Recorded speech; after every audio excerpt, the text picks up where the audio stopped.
All right. Welcome, everyone. We're going to get started.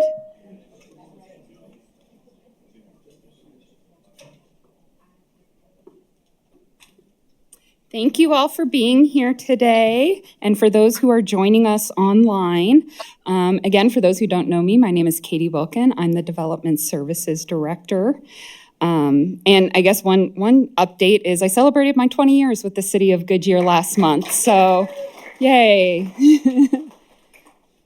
So it's very exciting to have worked for such a great city for such a long time. Started as an entry-level planner, and now I'm the director, having a good time. So this is our last quarterly meeting of the year. So thank you for those who braved the rain to come join us in person. We love seeing you in person. And for the start, we are, who's doing this? Sorry, my agenda doesn't have people. Is this, okay, thank you. Alex Listinsky is going to be going over state of the department and some data with you.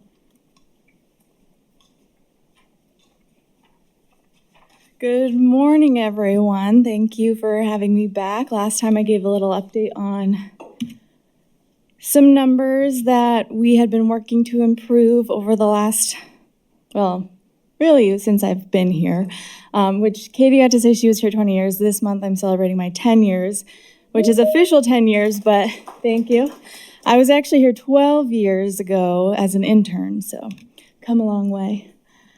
So these, I think quarter 1, quarter 2, and quarter 3 I was presenting on at the last quarterly meeting.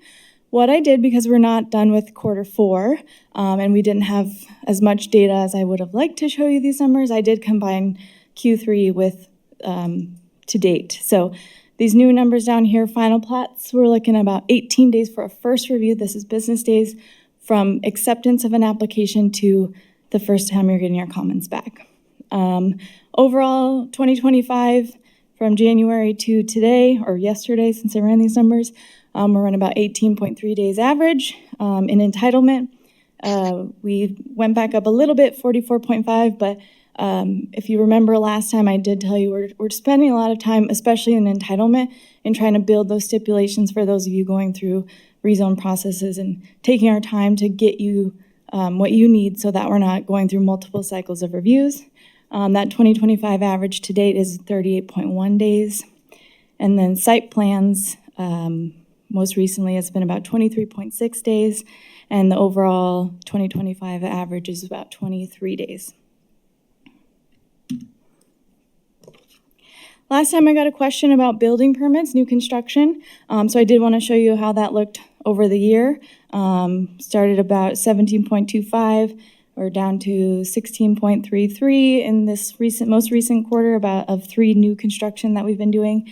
And our 2025 overall average has been about 13.7 days. And just as a reminder, over summer, we switched that on-site to the building review, the civil engineering documents into the building review, which might account for some of that, a little bit of bloating in those numbers. And then I wanted to include tenant improvement. I didn't have that either. We're about 7.5 days with these last 2 projects that we did. We've got a 2025 overall average of 11.2 days. Sorry, I gotta do this. Woohoo!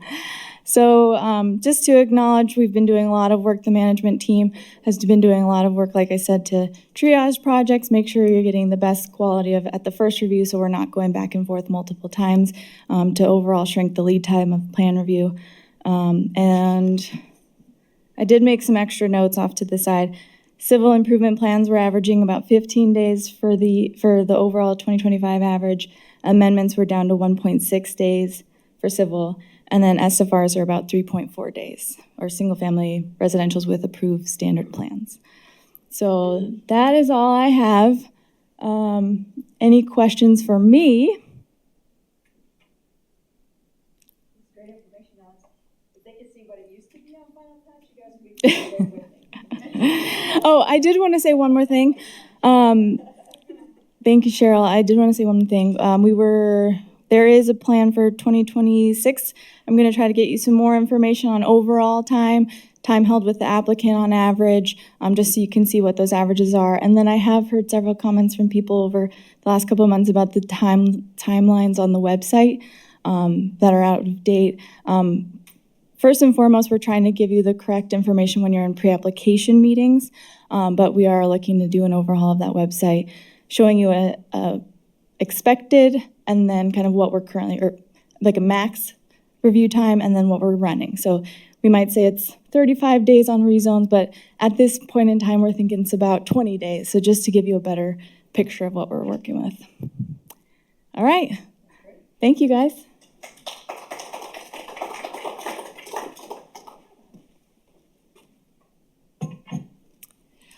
And just a couple follow-up on those. For those who don't realize, we do put these presentations on our website. So if you want to come back and be able to see this data, yeah, I saw some pictures, love it. We'll have that online so you can revisit it. And then also, at the end of this, we're going to have a little survey you can take with your phone. So again, let us know what other data we can provide to you, what information, if you have any ideas on how we can present this information, what you need online, just let us know and we'll work to make it happen. All right, next we have an update on the zoning ordinance update, and Lupe will be giving that. Oh, there you are.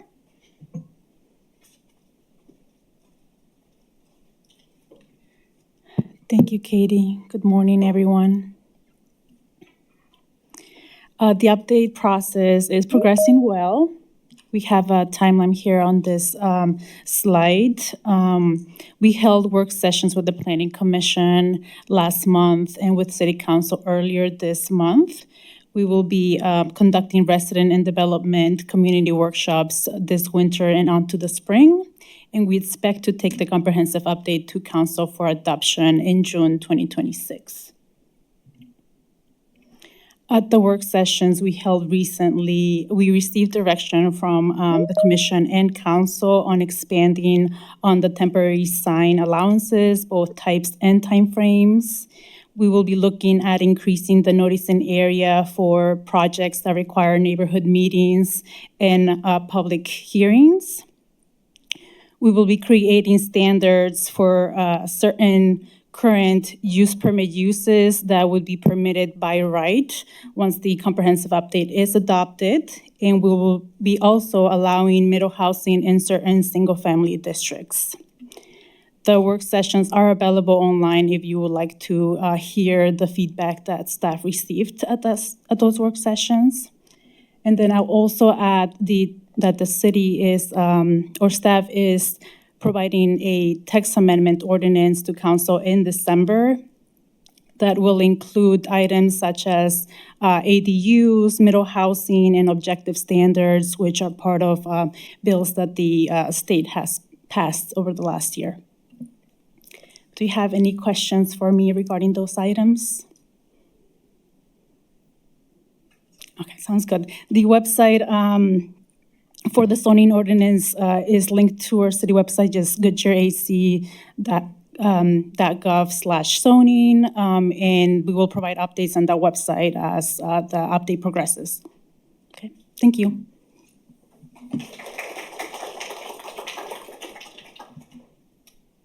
Thank you, Lupe. Marty is going to give us an update on the newly adopted engineering standards. All right, good morning. I'm Marty Crossland. I'm the Deputy Director, Development Services.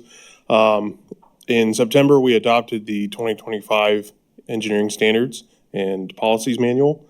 It is posted on our website. When we did originally post it, it didn't have the year, so I know that created some confusion, but it is available. We do have a tracking sheet that shows hopefully a majority, if not all, of the changes that were made from 2017 to the 2025, so that you don't have to peruse through the entire thing. If you have any questions on items that were changed, or if you have issues with the link, let us know. If there are any links within the document, there's a lot of hyperlinks to help you jump around. If any of those are not working, we try to do a comprehensive check on those, but just let us know if some things aren't working. If you have any questions today, I can take those. Because someone asked me. Oh, There you go. So if your project's already in design, do you use the new standards or the old standards? If you submitted after the September adoption date, it has to abide by the current standard. Okay, If it started to review, before then, it would be, grandfathered in. So, okay, thank you. anything else? All right, thank you.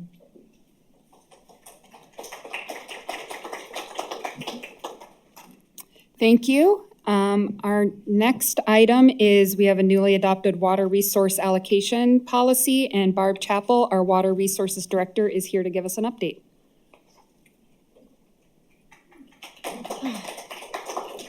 Good morning. Title on the slide refers to our strategic plan item from council because I did not recreate a PowerPoint. This is the one I gave to our council at a work session, so that's why it's referring to the strategic plan item, but it is for the water resource allocation policy. Let's see, how am I advancing? Page down. There we go. So council asked us to create a policy regarding how we would allocate, potentially sell pieces of our portfolio moving forward in order to support development in the city service area. So I'm going to go over today the purpose, kind of the scope of the policy, how it will be administered, and how we handle large water users or projects that may exceed their allocation, and our next steps. So you guys all probably are very well aware, the state of Arizona has a pretty robust water policy, and the Groundwater Management Act adopted our assured water supply rules. In those rules, designated providers must prove a 100-year water supply is available for current, committed, and future developments. The City of Goodyear is a designated provider, and our portfolio does include some space for growth. Obviously, it's not an endless supply. It is a finite resource, and the Colorado River is in jeopardy, right? We've seen flows in that river diminishing, and so we're facing potential shortages coming in the future.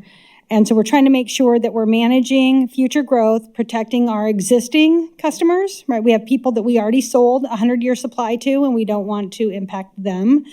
And then we also want to make sure that as we develop, that we are able to serve those developments. So when I talk about our planning area, this is the city's planning area. We look at it in two pieces. We call Water Planning Area 2 and Water Planning Area 3. Water Planning Area 1 is north of our service area, and that is served by private providers. Liberty and EPCOR have pieces of the City of Goodyear on the north end. This is for the City of Goodyear services only. We're trying to plan for some unincorporated areas because we know we have some annexations coming. So our planning area looks different than our city limits. And so what we're looking for is some of those unincorporated areas in water planning areas 2 and 3, and how will we serve those? And just as a note, there is a potential for private water providers when you get south of our Water Planning Area 3. That area is you may not be aware, but that area is a separate groundwater subbasin. So many are aware of the moratorium on groundwater-based development in 3 subbasins across the valley. The 3 major are Salt River Valley East, Salt River Valley West, and the Hassayampa. And those stretch pretty much from east to west across the valley. There is a separate subbasin that Goodyear is in within Goodyear's planning boundary, and it's south of here. And so that subbasin was not a part of the moratorium. So you can still take an analysis of assured water supply and convert it to a certificate and have a private provider serve that water. So there are many analyses in the southern part of Goodyear that are still valid. The state should still recognize those because they're not in the moratorium. I just want to make that clear. So the way we're looking at water allocations is we figure there are a lot of vacant parcels. We have infill areas within Water Planning Area 2, and 3, we need to figure out how we take our existing resources, what's in our portfolio, and how do we divide that up and make sure that every parcel can be developed. So what we're doing is based on an assumed land use. So we have single family, kind of high level. So single family, multifamily, commercial and industrial. And we have an allocation for each vacant parcel based on its size. And we assign a water budget, let's call it. And we've created with our IT department a GIS tracking tool. So it should be there shouldn't be a lot of uncertainty. We should be able to clearly communicate during a pre-application meeting. When you come in and you say, we want to develop this parcel, development services staff can click on that parcel and it will tell them how much water is available. And then they can communicate that with you. And your development, as long as your development is within that water budget, there shouldn't be an issue from a resource perspective, right? We still have to go through all of the engineering, all of the development checklists, but for us, we're just trying to make it clear and easily communicable that here is the water budget for your project. So how are we going to deal with a large user? And we consider a large user any user that needs water more than what is basically assigned for that parcel. So say we have a parcel and we're assuming it's going to need 1,000 acre-feet a year. And someone comes in with a project and says, they're going to do something more intensive and they need 1,500 acre-feet a year for 100 years. There has to be a mechanism. So we are looking at possible outcomes of something like that. First of all, we can look for another parcel maybe there's another property in the city's limits that has a larger allocation, being that it was already assumed to be a more intensive zoning. Could be one reason. Another reason could be maybe it came with some additional resource along with it. It already had something assigned to that based on its geographic location. But, we can have those conversations. Should we look at a different location? Maybe there's something more appropriate for that use. Do you need to bring your own supplies? We have some contacts with some potential water, wholesale water providers. We can find ways to acquire those resources. As we move forward with this policy, the city is obviously hoping that some of the development, when we get to the actual flows, it will be less than what we budgeted. And so there could be a situation in the future where the city has maybe some excess resources, and that based on the merits of a project, we could maybe work out some kind of an agreement and get more water for that project. So those are just the possible outcomes. And then in the policy, we discussed how do we handle annexations, zoning and rezoning, and some of these more specific items. So right now, we're looking at the city's planning boundary. Our hope is that our allocation will take into account any of those parcels that would be annexed in water planning areas 2 and 3 that are within our planning boundary. Maybe not our jurisdiction today, but that future. Anything beyond that, we would not be able to serve today. We are looking at how we improve upon our portfolio and have potential in the future to serve and continue to increase our service area unless private providers end up coming in the southern area. Zoning or rezoning a parcel. So it's very clear in the policy that if you go and rezone a parcel, so say you have a single family parcel and we've assigned, based on the general plan kind of underlying land use, we've assigned a water budget that's based on single family, and someone comes in and rezones it to multifamily, it does not change your water budget.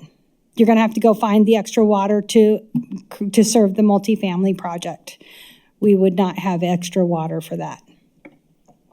And we are not going to support self-service. We're not going to allow people to come and start putting wells in the middle of our service area and pumping the physical groundwater that the city has already got in our designation. And we are updating the water service agreement that is assigned to every account when people come and sign up for a water account. There'll be specifics in those accounts that show, that are clear about the policy. I do want to say, when it comes to redevelopment, what we're going to do, so say you buy a project, it's like on Litchfield Road, has an old shopping center. Whatever that use was in the past is what's going to carry forward. So if you're going to redevelop a parcel, so say you bought an industrial parcel and it was given an allocation of 1,000 gallons per acre per day, and you want to turn that into, I don't know, multifamily, you would still only have the usage that was used on that parcel. Its historic use would be your budget moving forward. And then, so our next steps, we're all the way down to adopting our ordinances that enable the policy to be implemented. And those are with our legal services right now, kind of working out the language, and we will be updating the city ordinance through a council action in order for this policy to be in full effect.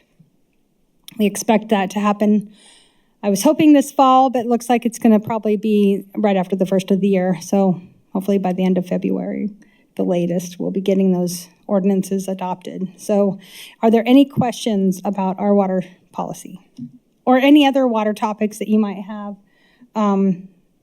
that I can answer or I can try? I also have Ray Diaz here, our water services, water resources manager. If I can answer, hopefully he can. Yes.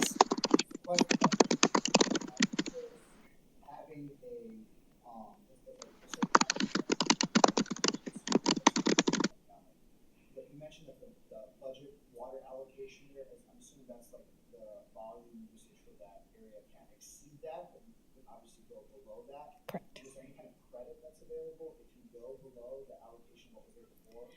No, there is not current. So I'm sorry, I should repeat the question, or you can repeat it on the microphone. Yeah. So you get Sure, it in the I'll recording. repeat the question. Thank you, I appreciate it. Okay, so the question is, you had mentioned that there was a budget allocation for a certain type of zone. My question was, if you were to change zones, let's say from more water intensive to less water intensive, if there was any kind of credit that could be provided in that event if it's a lower water usage. And just to clarify that, going to a lower water usage is not a concern, but obviously going to a higher water usage over that budgeted amount for that particular zone would be a concern, and just getting clarification, confirmation of that. There is not currently, there was not any incentive for using less than what was allocated in the policy. We just didn't address that piece, but thank you for the question.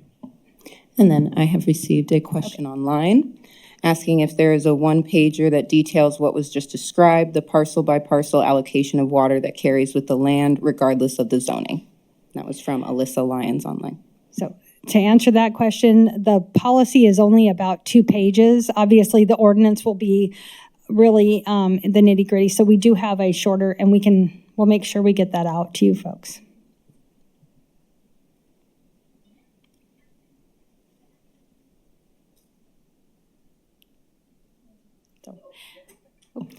There's one more question. Is there a process to get more intensive water use? So yes, that, again, the process would be through your pre-application meeting with Development Services. They would bring in the water services staff and we would discuss possible outcomes, and I put the slide back up. So there's different ways we can handle it. First of all, we can look to see if there is a parcel or property somewhere else in the service area that maybe is more appropriate for your use and comes with a larger budget because of it. There's a way for you to bring water supplies. I don't know if you already have those. We could put you in touch with others that we work with in trying to acquire those supplies that are needed. Or if, again, in the future, the city has some additional resources in their portfolio, there could be a way that you could purchase from the city those additional supplies. Thank you. Those are all the questions I have online right now. Thank you.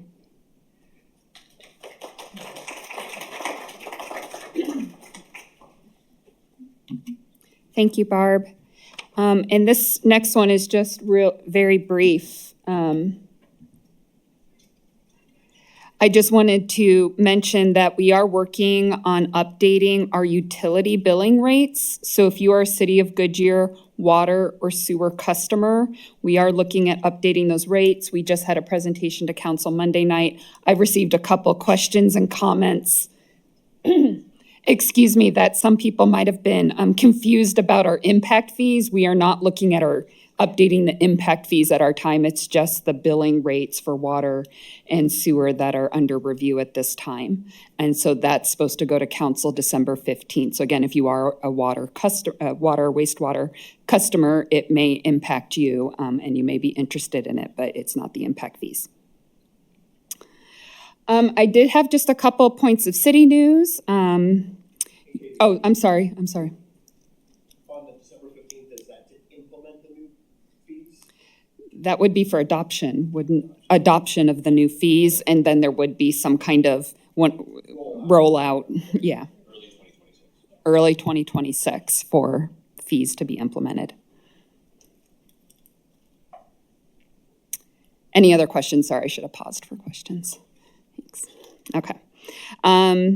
So next, just a few points of city news, which you may or may not have heard. Our city manager, Winnette Reed, announced her retirement. So her last day with the city is going to be on March 6th.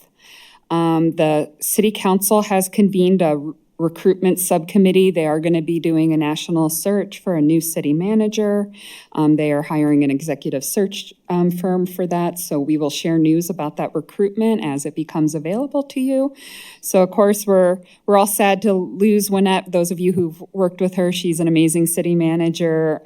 She has been just great to work with over the years in her many roles. But of course, we know we're going to find somebody else great to lead us after her retirement. So, also, our finance director also recently left. He went to a city next door, which I won't name.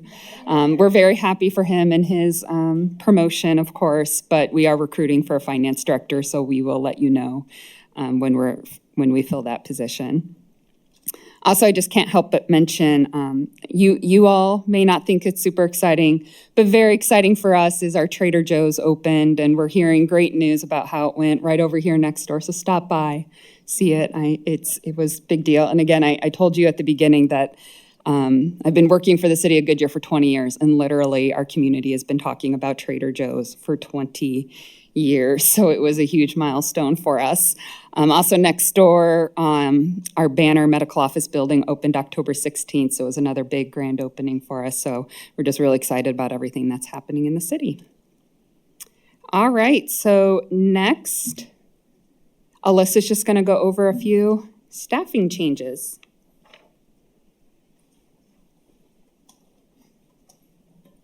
Good morning. Alyssa Magley. I'm our Administrative Services Manager and Development Services here, so I handle all the fun admin stuff like staffing. So actually don't have any newbies in our own department since our last forum, but did want to update you on some changes that you might see or interact with, especially up in the city manager's office. So we have a new Chief Government Affairs Officer named Edwin Hernandez Vargas. And reporting to Edwin is also a new Government Affairs Officer, Anthony Castleman. So those two are intergov, so you may interact with them at some point. Just wanted to let you know that. And while our department may not have any new faces, we do have an open recruitment right now for a building inspection supervisor. So please spread the word because Goodyear is awesome to work at. So then that was my update for staffing changes. And next will be Marty Crossland talking about moratoriums.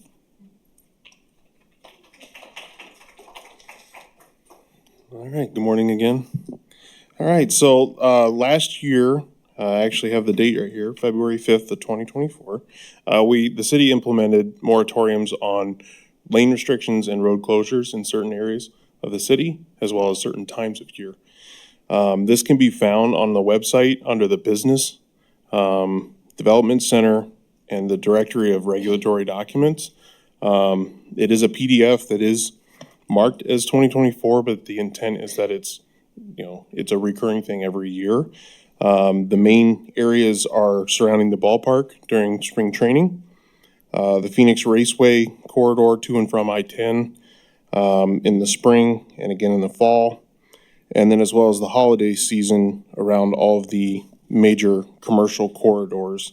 The intent of this is to keep traffic flowing to these sites during these critical points in the year. Lane restrictions and closures will not be permitted, but if there are desired closures for sidewalks or right turn lanes into a specific development, that is something that could be allowed if it's only impacting one development. So if there are any questions on this topic, I can make copies of this. I can give you the link in the chat. It is kind of buried in the website, so. Marty, one thing. Marty, my understanding is that our construction inspectors have already been discussing these moratoriums ahead of time with the construction projects that we know are active or are wanting to be active. So if you have an active construction project, you should have already been communicated to by our inspection team if you might be impacted by the holiday moratorium. Is that correct? Yes, yeah, at the pre-construction meetings, if it's known that the development might be under construction during certain times of year or in these corridors, there should be a discussion at the pre-application meeting as well. But definitely at the pre-construction meeting when more of the traffic control scope and timelines are better defined. And they will work with you on what needs to be done, whether you can actually start and then pull off, or, plating requirements, if there are open trenches and things like that. So, any other questions?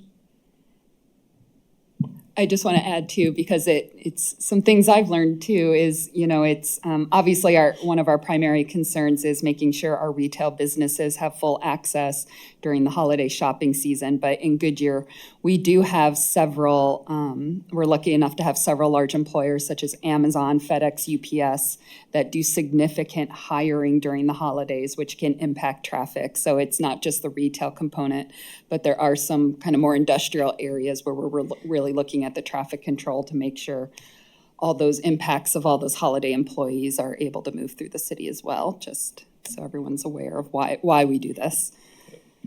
And that is defined in more detail with the actual streets, the end, start and end locations on those streets. It is defined in there, so there are defined areas for each of these. Okay, if nothing else, thank you.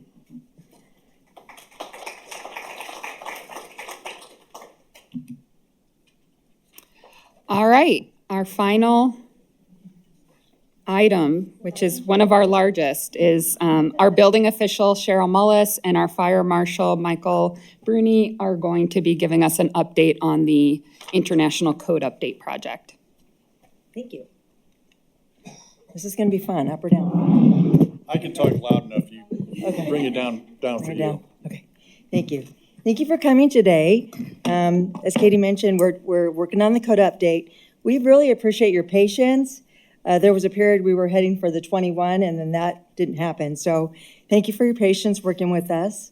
I also wanted to share, James Ashley with the Home Builders could not be here today, so we will be having a separate meeting with the Home Builders as well as IATMO and Fire and Building. We'll be meeting with them to go over amendments that they're interested in, but we did share the amendments, and we were wondering if there's anything you want to talk about today with the amendments that were sent out with the agenda. Do you have any questions?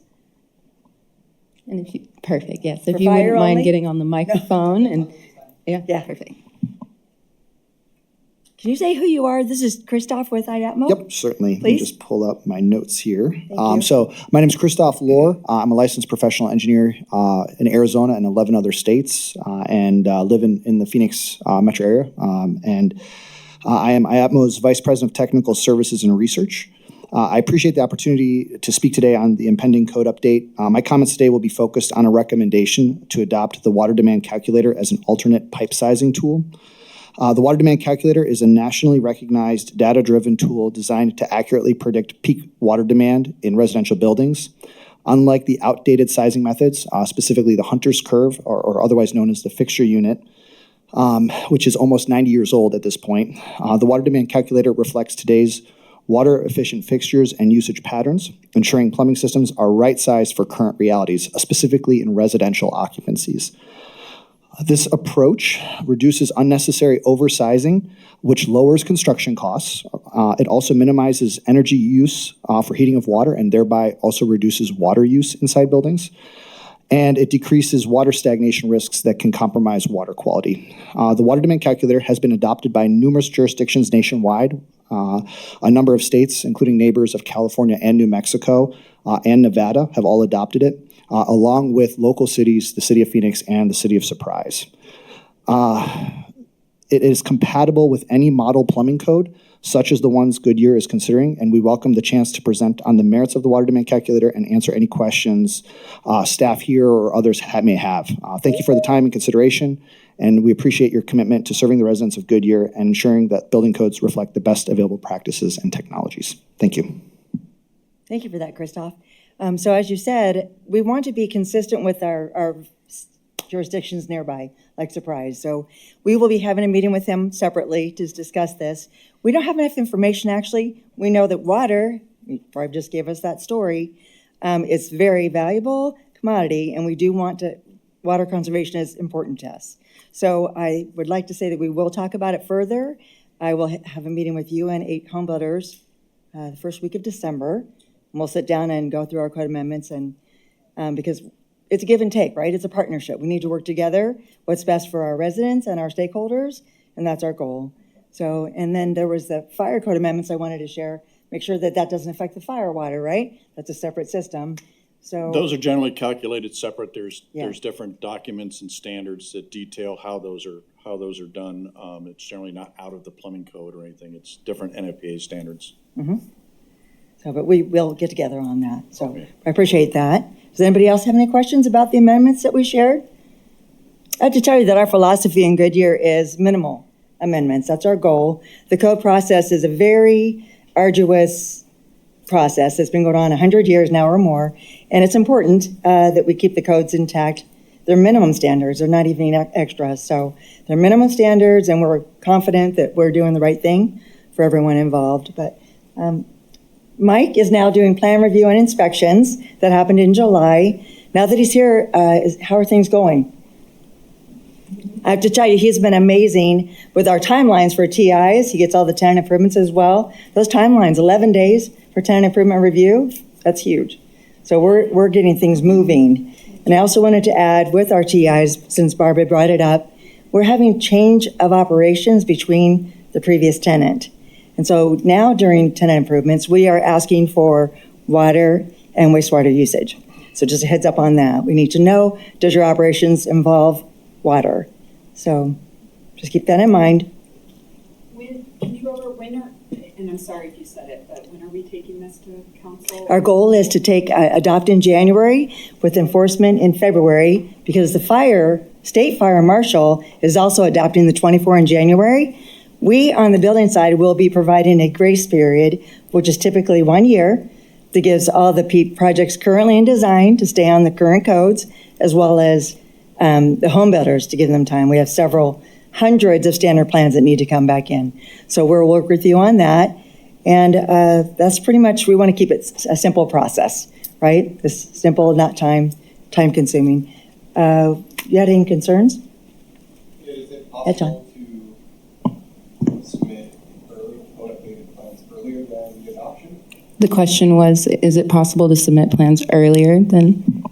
Actually, we're asking that you don't do that. We want to give you the list of what we're looking for. So hang tight, you'll have something soon. Our team is getting together about that, okay? Is there anything my team would like to add? Thank you for coming today. I have my subject matter experts here. Yeah? No? Thank you. Mike? Well, I'd just like to say, you know, hearing the warnings that Barbara put out, fire is going to take a stance of we've outlawed all fires so that we don't use any water.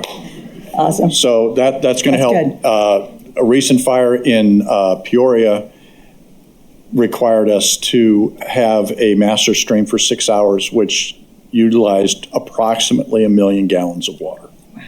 So we've banned all fires, so we're going to save that water and be able to put it into portfolio. Okay? Was that the best fire? Yeah, yeah, I wasn't going to say it was the best, but. Sorry, but okay. it was on the news. Yeah, it was on the news. It was on the news. Yeah. So. And it wasn't in Goodyear, so, yeah. No, it wasn't good. Correct. As far as what we're trying to process through on plans, I can tell you right now, we are taxed on the fire side as far as what we're looking at. We currently have about 70 projects in the queue and for us, so it keeps my 2 plan reviewers busy full time.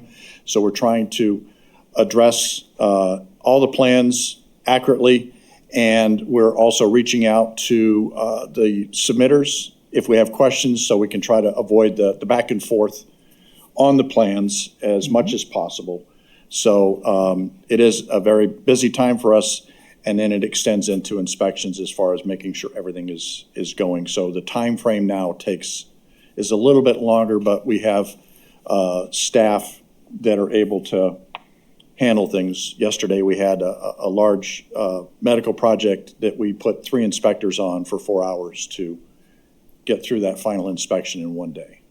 So we're able to try to accommodate that. Awesome.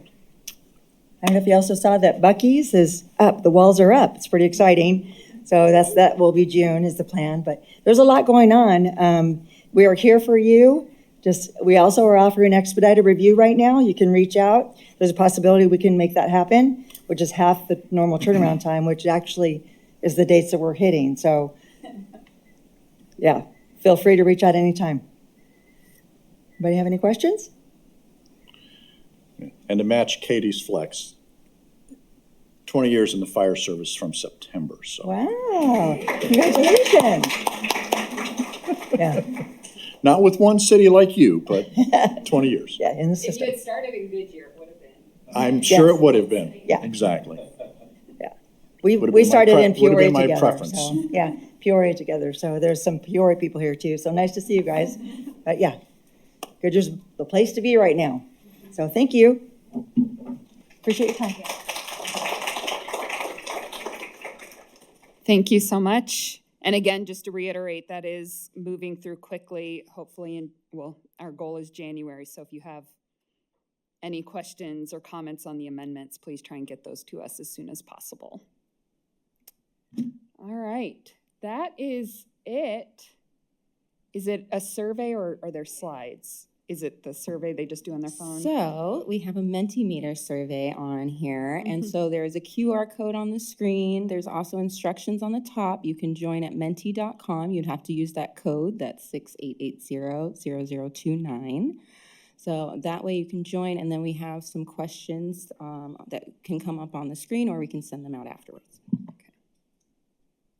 So we just wanted to get your feedback on these meetings, topics, so you can join the code. I will give you a second to grab your phones, and you can do it if you're listening online. You can also join the survey as well. And this is our last item, so.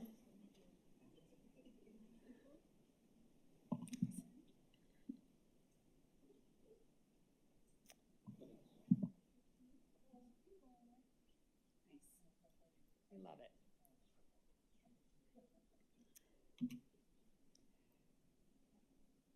So, first question, do you find this helpful? Are these development advisory forums helpful to you? Yeah, we, yeah.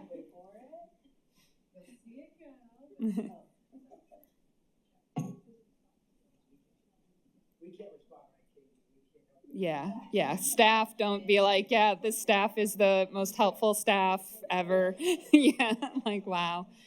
I'm on it, but only to make sure it works. Yeah.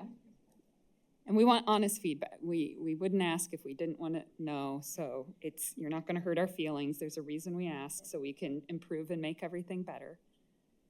All right. Are they going to pop up, or did we have it turned off? We have it turned off, so.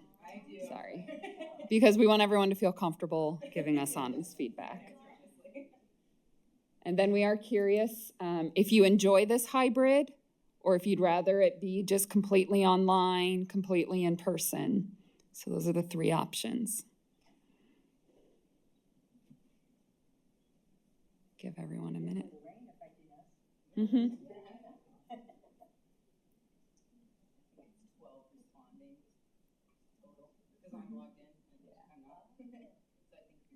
Okay. Next, just in general, not related to the Development Advisory Forum, we always like to take the opportunity to ask how we're doing, just in general. How's our customer service and development services and the whole development process?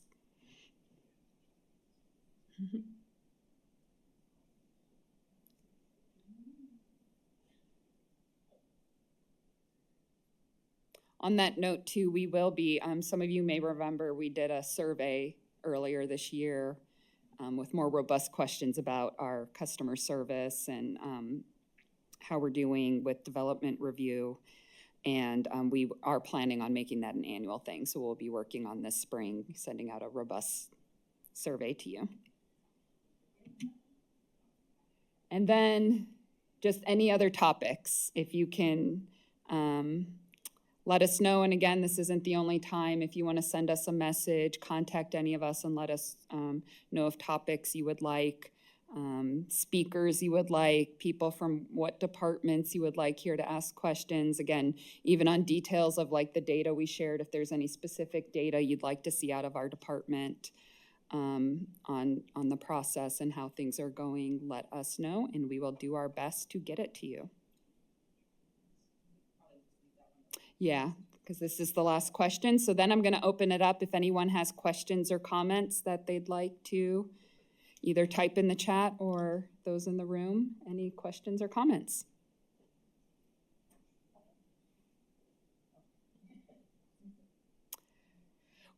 We do not, thank you. So one question, we don't have the Development Advisory Forum dates set quite yet for 2026, but we are working on getting them all set for the whole year. So as soon as those dates are set, we will let you know, but our next one won't be until after the holidays.